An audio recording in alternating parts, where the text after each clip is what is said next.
Hola, mi nombre es Pamela Encarnación de la Paz, soy estudiante de Derecho de la Universidad Autónoma de Santo Domingo y junto a mis compañeros estaremos hablando acerca del estatuto personal en el derecho internacional privado. Hablando acerca de las personas físicas y jurídicas, se dice que todo miembro de la especie humana, por el simple hecho de serlo, es susceptible de adquirir derechos y de contraer obligaciones. Pero cada ordenamiento jurídico contiene normas que determinan cuáles son sus sujetos y en qué medida estos poseen capacidad para actuar de manera jurídica, como de asumir derechos y obligaciones. Es así que en el derecho internacional se le considera personas a entes que tienen capacidad para ser titulares de derechos y deberes internacionales.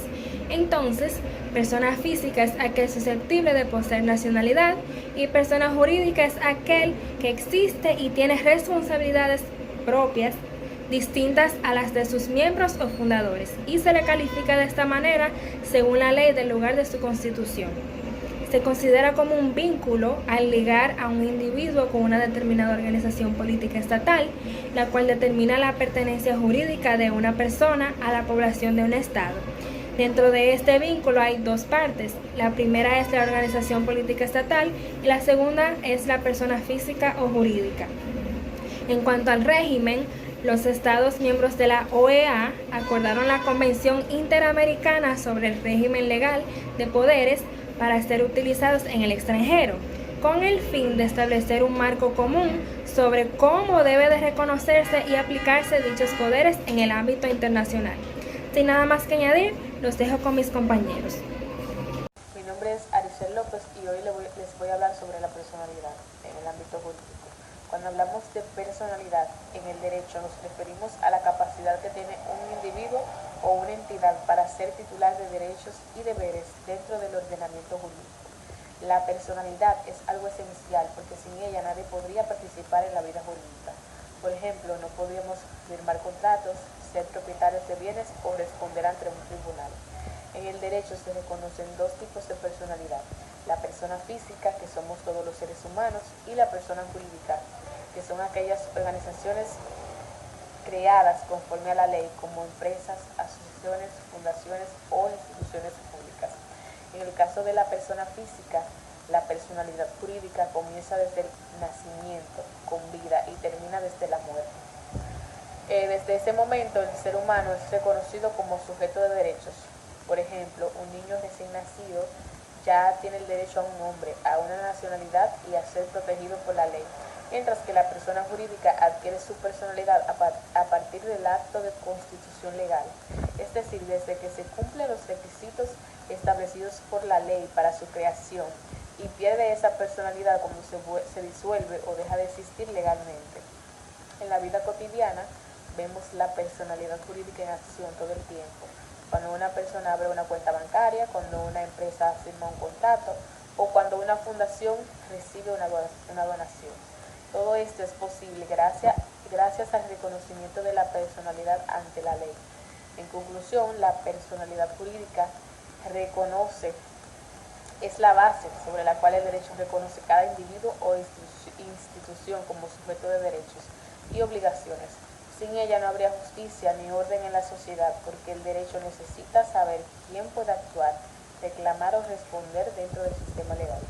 Hola, estoy otra vez, pero en este caso les voy a hablar sobre otro tema, y es que los artículos comprendidos desde el 29 al 35 pertenecientes a la Ley 544-14 del Derecho Internacional Privado establecen que la capacidad, estado civil y derechos civiles dependen de la ley del domicilio de la persona.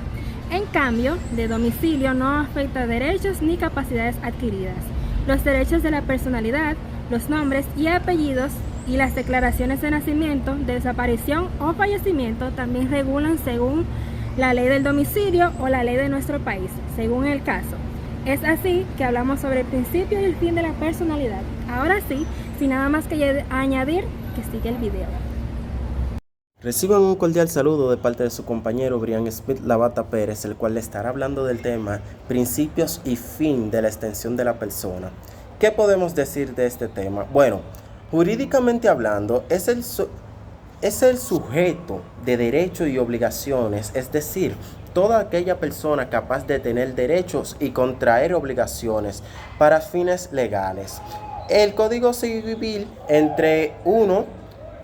define entre uno, persona natural, es aquella persona física o ser humano, y dos, persona jurídica, que es correspondiente a una ficción legal.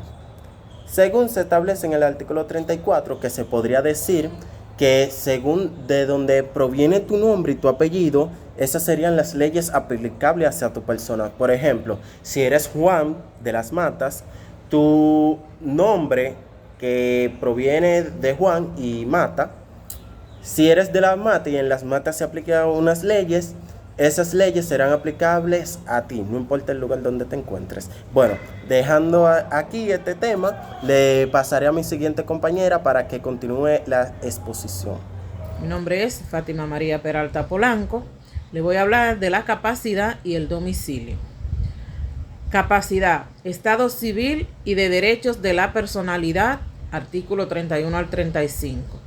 Artículo 31. La capacidad y el estado civil de las personas se rigen por la ley del domicilio. Los cambios del domicilio no limitan la capacidad adquirida. El artículo 32. Existen excepciones reguladas en el artículo 67. El artículo 33.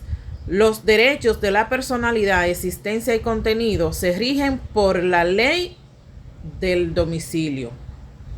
Los derechos familiares por la ley que rija la relación familiar.